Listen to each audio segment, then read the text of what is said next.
السلام علیکم ورحمۃ اللہ تعالی وبرکاتہ۔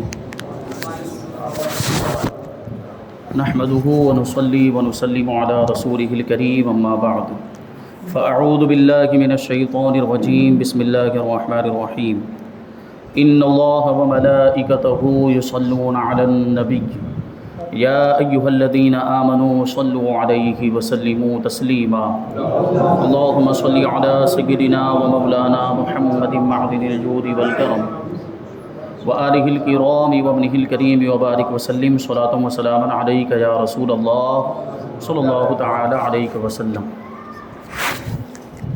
عزیزان ملت اسلامیہ، لفظ قرآن کے معنی اور اس کی وجہ تسمیہ بیان کی جا رہی ہے کہ قرآن کو قرآن کیوں کہا جاتا ہے، اور یہ جو لفظ قرآن ہے یہ کس سے بنا ہے، یعنی کون سے لفظ سے بنا ہے۔ اس میں دو باتیں عرض کی گئی تھی کہ لفظ قرآن یا تو قرآن سے بنا ہے یا پھر یہ قراءتن سے بنا ہے، اور تیسرے نمبر پر یہ بات بیان کر رہے ہیں کہ یہ اگر قرنن سے بنا ہے تو قرن کا معنی ہوتا ہے ملنا۔ قرن کا معنی کیا ہوتا ہے؟ ملنا۔ اس سے پہلے جو بتایا تھا کہ قرآن سے اگر بنا ہو تو قرآن کا معنی ہوتا ہے جمع ہونا، کیونکہ قرآن بھی جمع کیا گیا ہے، اس کی آیتوں کو جمع کیا، سورتوں کو جمع کیا ہے، اس وجہ سے اس کو قرآن کہا جاتا ہے۔ اور دوسرا جو معنی ہے قراءتن سے، اگر اس کو مانے کہ یہ قراءتن سے بنا ہوا ہے تو قراءتن کا معنی ہوتا ہے پڑھنا، تو کیونکہ قرآن مجید یہ پڑھا ہوا ہے، یہ پڑھ کے جو ہے کہ سنایا گیا اور یہ پڑھنے کی کیفیت میں نازل ہوا ہے۔ اور اگر اس کو قرنن سے مانے تو قرنن کا معنی ہوتا ہے ملنا اور ساتھ رہنا۔ اب اس کو قرآن اس لیے کہتے ہیں کہ حق اور ہدایت اس کے ساتھ ہے، یعنی قرآن کے ساتھ حق اور ہدایت اور رہنمائی ہے، جہاں جہاں قرآن ہے وہاں حق اور رہنمائی ہے۔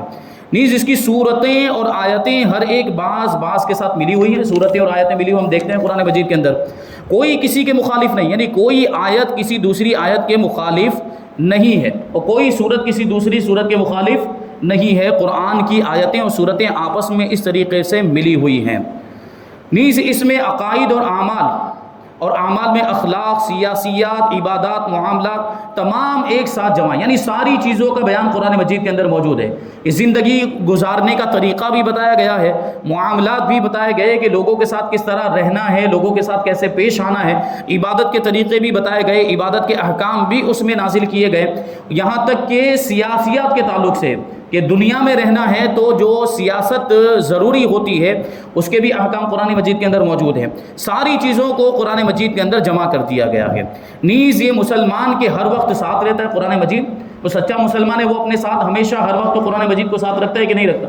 یعنی یہ مصحف جو کتابی شکل میں اگرچہ ساتھ نہ بھی ہو، لیکن جو سچا مسلمان اس کو جتنی بھی صورتیں جتنی بھی آیتیں یاد ہو تو وہ کیا کرتا ہے، اس کی ہمیشہ ہر وقت جب بھی موقع ملتا ہے، جب بھی فرصت ملتی ہے تو کیا کرتا ہے، تلاوت کرتا ہے۔ اور یہ سچے مسلمان کی پہچان ہے، قرآن سے محبت کی یہ علامت اور نشانی ہے، اور ہر مسلمان کو چاہیے کہ وہ قرآن مجید کی تلاوت کرتا رہے، کیونکہ اس کی تلاوت کی بڑی برکتیں ہیں۔ اس سے پہلے جو ہے تلاوت کے فضائل بیان کیے جا چکے ہیں، تو تلاوت جو ہے قرآن مجید کی یہ بڑی مفید ہے۔ ہم خود بھی تلاوت کریں اور اپنے بچوں کو بھی قرآن مجید کی تعلیم دلائیں، خاص طور پر صحیح طور پر مخرج کے ساتھ ان کو پڑھنا سکھائیں، کیونکہ یہ بچے آپ تو مر کے چلے جائیں گے دنیا سے۔ ہمارے بزرگوں کے معاملات ایسے ہیں کہ آج بھی اللہ کی پناہ بہت سے ایسے ہمارے بزرگوں میں موجود ہیں جن کو قرآن پڑھنا نہیں آتا، اور نوجوانوں میں بھی بہت سے ایسے موجود ہیں جنہوں نے قرآن پڑھا ہی نہیں ہے اور پڑھنے کی فکر بھی نہیں ہے، اس کی اہمیت ہی نہیں سمجھتے۔ تو اگر ایسے لوگ، وہ خود تو کبھی پوری زندگی میں قرآن پڑھا نہیں ہے، اگر ایسے لوگ مر کے دنیا سے چلے جاتے ہیں اور بچوں کو بھی ایسا ہی چھوڑ کر چلے گئے کہ بچوں کو بھی قرآن پڑھنا نہیں سکھایا، بچوں کو بھی قرآن پڑھنا نہیں آتا ہے، تو بتائیے ایصال ثواب کون کرے گا؟ دوسرے ایصال ثواب کریں گے، دوسروں کو بلایا جائے گا، اب مجبوری میں بلانا ہی پڑے گا، دوسرے لوگوں کو بلایا جائے گا، مدرسے کے بچوں کو بلائیں گے، دارالعلوم کے بچوں کو بلائیں گے ایصال ثواب کرنے کے لیے، قرآن خوانی کے لیے، ختم پڑھنے کے لیے، ہوتا ہے کہ نہیں ہوتا؟ حالانکہ سب سے پہلا حق کس کا ہے کہ خود کی اولاد ایصال ثواب کرے، تو اولاد کو تو ہم نے سکھایا نہیں، وہ کیا ایصال ثواب کرے گی؟ جبکہ اولاد کے بارے میں فرمایا گیا کہ باپ کے مرنے کے بعد بچہ مدرسے میں جا کر خالی بسم اللہ بھی پڑھتا ہے نا تو باپ کی مغفرت ہو جاتی ہے، اور ہم اس طرف توجہ ہی نہیں دے رہے ہیں۔ تو قرآن زندگی کے ہر موقع پر، ہر موڑ پر ہمارے ساتھ رہنا چاہیے، کیونکہ قرآن کے اندر زندگی کے ہر موڑ کے لیے اور زندگی کے ہر میدان کے لیے رہنمائی موجود ہے۔ تو قرآن کتنا ضروری ہے، اس کی اہمیت کو سمجھیں، اس کو صحیح طور پر پڑھنا سیکھیں، اپنے بچوں کو بھی پڑھائیں۔ خبردار ہرگز اس میں کوتاہی نہیں ہونی چاہیے۔ ہم سے کوتاہی ہو گئی، ہم نے جو غلطیاں کی ہیں، ہم سے جو تقصیریں ہو گئی، جو کمیاں ہو گئی رہ گئی، وہ اس کا ذمہ ہمارے اوپر، اس کے ذمہ دار ہم ہیں، لیکن ہماری ذمہ داری بچوں کو تربیت دینے کی بنتی ہے۔ باپ کی ذمہ داری کہ بچے کو صحیح تربیت دے، ماں باپ کی ذمہ داری بنتی ہے کہ وہ صحیح پرورش کریں، اسلام سے بچوں کو قریب کریں، ان کے ایمان کی سلامتی کا سامان مہیا کریں، کیونکہ آنے والا جو زمانہ یہ بہت ہی پرفتن زمانہ ہے، ایمان بچانا بہت مشکل ہو جائے گا۔ تو ہمیں اپنے بچوں کے ایمان کی فکر ہے کہ نہیں؟ ہونی چاہیے، ہر کسی کو ہونی چاہیے۔ تو اس کے لیے ضروری ہے کہ بچوں کو اسلام کی بنیادی تعلیم جو ہے وہ دلائیں اور بچے کو اسلام سے قریب کریں۔ تو ہمارے آپ کے معاملات یہ ہوتے ہیں کہ بچہ بڑا ہو جاتا ہے، بالغ ہو جاتا ہے، اس کو اوپر اگر پوچھو کہ ہمارا مذہب کیا ہے تو بعض ہوں گے جو بتا لے جائیں گے، لیکن بعض ہیں تو غور و فکر کرنے کے ہمارا مذہب، ہمارے مذہب کا نام کیا ہے نہیں بتا پائیں گے، ہوتا ہے۔ تو ہم نے کیا کیا؟ مطلب ہم نے اپنی ذمہ داری کو نہیں نبھایا۔ تو ضرورت ہے اس بات کی کہ ہم خود بھی اسلام کی ضروری معلومات حاصل کریں اور اپنے بچوں تک بھی اسلام کی ضروری معلومات پہنچائیں۔ ہم کون ہیں، ہمارا دین کیا ہے، ہمارا مذہب کیا ہے، ہمارا نام کیا ہے، مذہبی اعتبار سے ہمارا نام کیا ہوتا ہے، ہم کس نبی کے ماننے والے ہیں، اور ہمارے بنیادی عقائد کیا ہونے چاہیے، اللہ کے بارے میں ہمیں کیا عقیدہ رکھنا چاہیے، نبی کے بارے میں کیا عقیدہ، فرشتوں کے بارے میں کیا عقیدہ رکھنا چاہیے، جنت اور دوزخ کے بارے میں، ایمان و کفر کے ضروری مسائل سکھائیں۔ ہوتا ہے نا یہ کہ چلتے چلتے گھومتے پھرتے گانا سنتے سنتے آدمی کافر ہو جاتا ہے، اس کو پتہ بھی نہیں چلتا ہے۔ آج کل کے گانوں میں اتنے کفریات بھر دیے گئے ہیں، کوئی بھی گانا جو ہے وہ کفر سے خالی نہیں ہو رہا آج کے زمانے میں، کیونکہ ان کو پتا ہے کہ مسلمانوں کے پاس سب سے بڑی طاقت ان کے ایمان کی طاقت ہے۔ ان کے پاس سے ان کا ایمان چھین لیا جائے تو پھر یہ انتہائی کمزور ہو جائیں گے اور ان کو دنیا سے مٹانا آسان ہو جائے گا۔ یہ کافروں نے سمجھ لیا، لیکن ہم نہیں سمجھ رہے ہیں۔ کافروں نے سمجھ لیا کہ مومن کی سب سے بڑی طاقت ایمان ہے، اور ہم خود مومن ہیں، ایمان والے، ہمیں ہی نہیں پتا کہ ہماری سب سے بڑی طاقت کون سی، ہمیں خود نہیں پتا، اور ہم اس کی حفاظت کی کوشش نہیں کر رہے ہیں۔ تو یہ قرآن مجید ہمیں سکھاتا ہے کہ ہمیں ایمان، اب قرآن پڑھیں گے ظاہر سی بات ہے تو ایمان میں مضبوطی پیدا ہوگی، ایمان میں تازگی پیدا ہوگی۔ یہ اولیاء کرام، ابھی پچھلے درس میں آپ نے پڑھا تھا کہ یہ اولیاء کرام ہی ہیں جو ان کو مرتبے ملے ہیں، اولیاء کرام کو ولایت کے مرتبے، تو یہ قرآن کی تلاوت کر کر کے، نمازیں پڑھ پڑھ کے اللہ تبارک و تعالیٰ نے ان کو یہ مرتبہ دیا، راتوں رات قرآن کی تلاوت کیا کرتے تھے۔ یہ شان تھی اولیاء کرام کی، اور ہم قرآن سے دور ہوتے جا رہے ہیں، قرآن سے کوئی تعلق نہیں ہے۔ یہ بات ذہن میں رکھیں کہ وہ لوگ جو آپ کو قرآن سے دور کرتے ہیں وہ ہرگز آپ کے ہمدرد اور خیر خواہ نہیں ہو سکتے۔ کچھ لوگ ہیں ایسے جو ہے، صرف اشارہ کر کے گزر جاؤں گا، جو کتابوں سے دور کرنا چاہتے ہیں، جو قرآن سے دور کرنا چاہتے ہیں، جو آپ کو اسلام کی ضروری معلومات سے دور، کیونکہ اگر آپ کتابیں پڑھیں گے، اگر آپ قرآن پڑھیں گے، اگر آپ شریعت کا علم حاصل کریں گے، اگر اسلامی کتابیں حاصل کریں گے، تو وہ جو لوگ ہیں ان کی پول کھل جائے گی نا، جو آپ کو کتابوں سے دور کر رہے ہیں، جو آپ کو قرآن سے دور کر رہے ہیں۔ تو اس لیے وہ آپ کو یہ اسلامی تعلیم حاصل کرنے ہی نہیں دے گا۔ ضرورت ہی کیا ہے، مرید بن گئے جنتی ہو گئے، مرید بن گئے جنتی ہو گئے، یہ تصور دیا جاتا ہے۔ ارے صحابہ کرام میں تھے، کتنے صحابہ کرام تھے عشرہ مبشرہ، جن کو اللہ کے رسول صلی اللہ علیہ وسلم نے دنیا کے اندر ہی جنت کی بشارت عطا فرما دی تھی، اس کے باوجود ان کے خوف کا عالم کیا تھا۔ حضرت ابوبکر صدیق، وہ چڑیوں کو دیکھتے تھے تو رونے لگ جاتے تھے، وہ پوچھتے، لوگ تو بتاتے کہ چڑیاں کتنی خوش نصیب ہیں کہ ان کو حساب و کتاب نہیں دینا قیامت کے دن، ان کو تو مٹی بنا دیا جائے گا، اور ابو بکر کو فکر ہے کیونکہ ابو بکر کو حساب دینا پڑے گا۔ دیکھیں جنت کی بشارت کس نے دی تھی؟ حضور پاک صلی اللہ علیہ وسلم نے۔ اور آج کل کے پیروں کے مرید بن جاتے ہیں تو اپنے آپ کو جنتی سمجھنے لگ جاتے ہیں۔ ابو بکر صدیق، فاروق اعظم، عثمان غنی، علی اور صحابہ کرام، ان کا پیر کون تھا؟ ان کا پیر وہ تھا جو معلم کائنات، رسول پاک صلی اللہ علیہ وسلم ان کے پیر تھے۔ اس کے باوجود انہوں نے اپنے آپ کو یہ نہیں سمجھا کہ ہم بے فکر ہو گئے، ہمیں تو حضور نے جنت کی بشارت دے دی، اب نماز پڑھنے کی کیا ضرورت ہے، اب ہم نیک عمل کرنے کی کیا ضرورت ہے۔ یہ آپ کو مس گائیڈ کر رہے ہیں، یہ لوگ گمراہ کر رہے ہیں۔ سمجھنے کی ضرورت ہے، سمجھے بات کو۔ کتابیں نہیں پڑھیں گے اور اسلام کی تعلیم حاصل نہیں کریں گے تو ان کے جھانسے میں آ جائیں گے آرام سے آپ۔ تو یہ بات سمجھنے کی ہے، قرآن ہر وقت ساتھ رہنا چاہیے، قرآن کو ہر وقت اپنے ساتھ رکھیں۔ قرآن ہماری کتاب ہدایت ہے، قرآن سے ہرگز دور نہیں ہونا۔ یہ بات کہہ دی جاتی ہے کہ قرآن پڑھنے کی کوئی ضرورت نہیں ہے، نماز پڑھنے کی کوئی ضرورت نہیں ہے، معاذ اللہ۔ اگر یہ فرضیت کا انکار کرتے وہ کوئی کہہ رہا ہے کہ نماز پڑھنا ضروری نہیں، وہ کافر ہو جائے گا۔ اگر نماز پڑھنا ضروری نہیں ہوتا، صرف مرید بننا ہی کافی ہو جاتا، تو اللہ تبارک و تعالیٰ قرآن مجید میں نماز پڑھنے کا حکم کیوں دیتا؟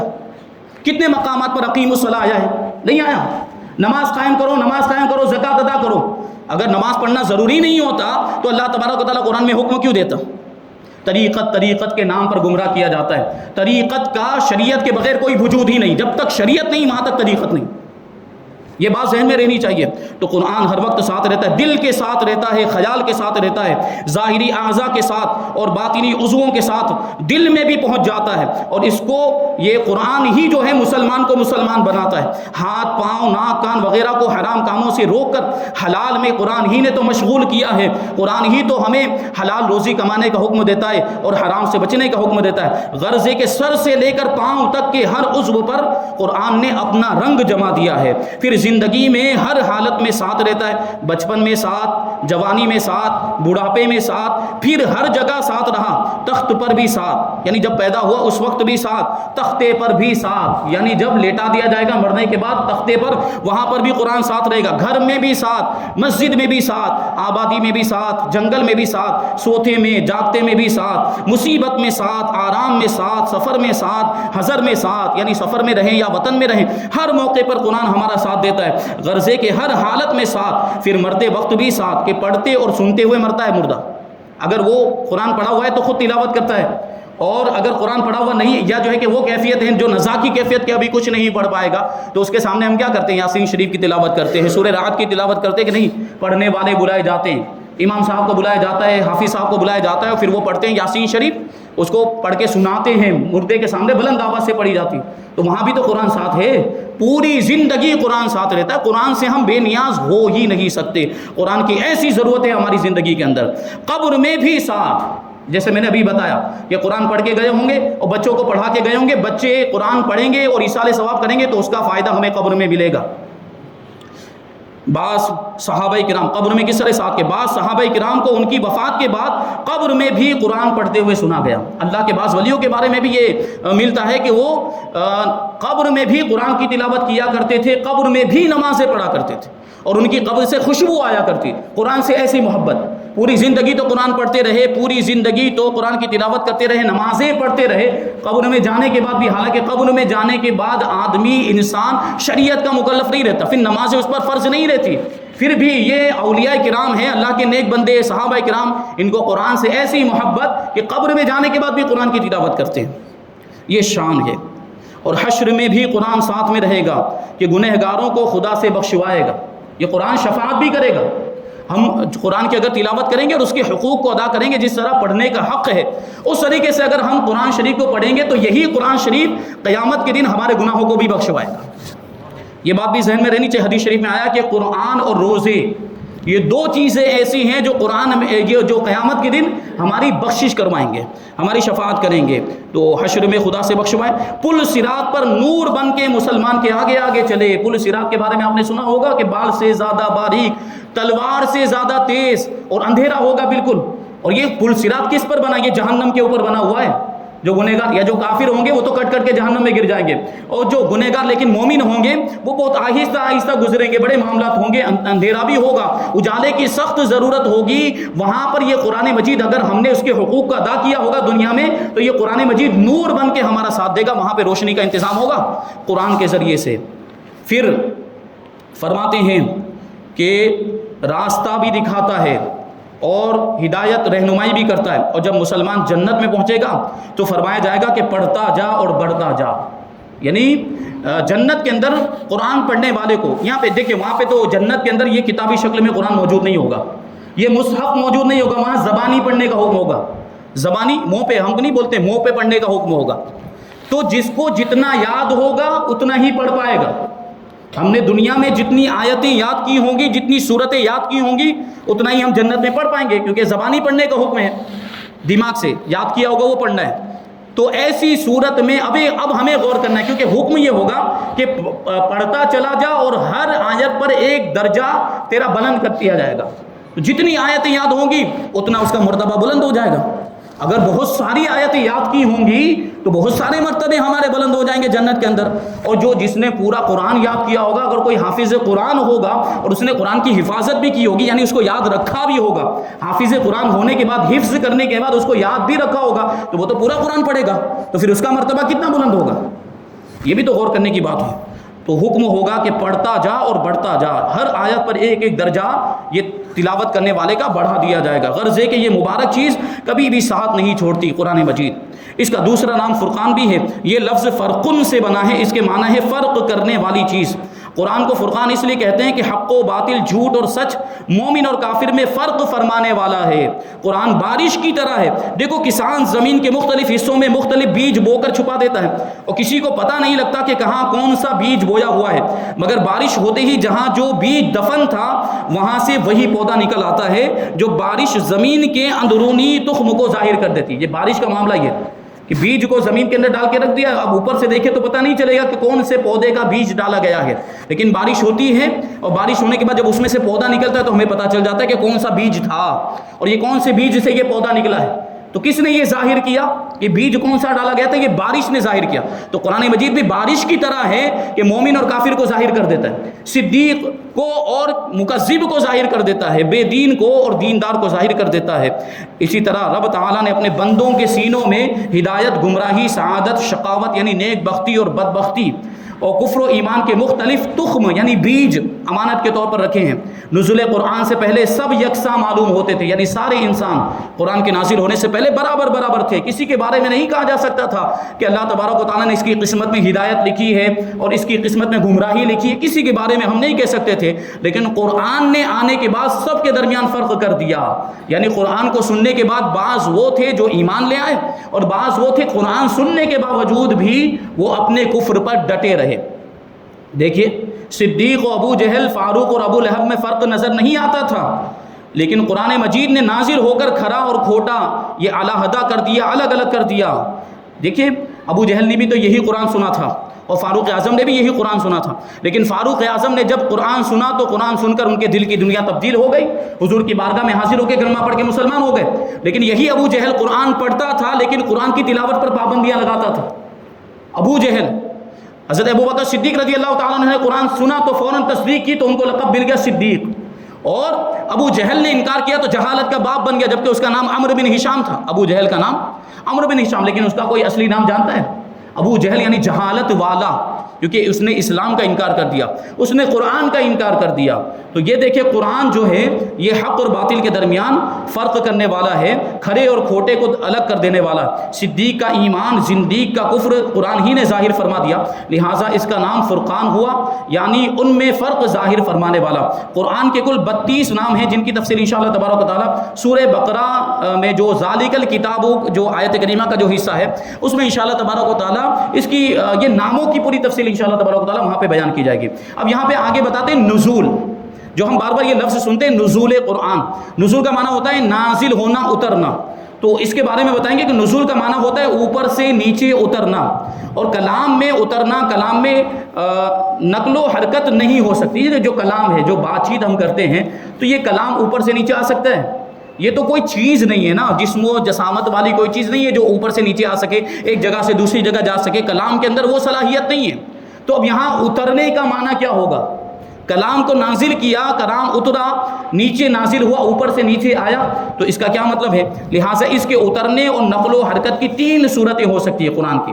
یا تو کسی چیز پر اس کو لکھا جائے اور اس چیز کو منتقل کیا جائے، یعنی جس چیز پر لکھ دیا اس چیز کو لے جا کر ایک جگہ سے دوسری جگہ پہنچایا جائے۔ جیسے خط لکھتے کہ ہم نہیں، جیسے کہ ہم کوئی بات خط میں لکھ کر کسی کو بھیج دیں تو وہ بات ہماری اگر ہم یہاں بول رہے ہو تو بات منتقل نہیں ہوتی، لیکن خط پر لکھ دیا اور خط کو بھیج دیا تو خط کے ساتھ ہماری بات بھی چلی گئی، تو یہ ہو گیا، تو وہ بذریعہ اس کاغذ کے منتقل ہوئی۔ اسی طرح پہلی کتابوں کا نزول ہوا تھا، یعنی پہلی آسمانی کتابوں کو اللہ تبارک و تعالیٰ نے لکھ کر عطا فرمایا تھا، وہ لکھی ہوئی نازل ہوئی تھی، تختیوں میں لکھی ہوئی ملی، توریت، انجیل وغیرہ یہ لکھی ہوئی ملی تھی۔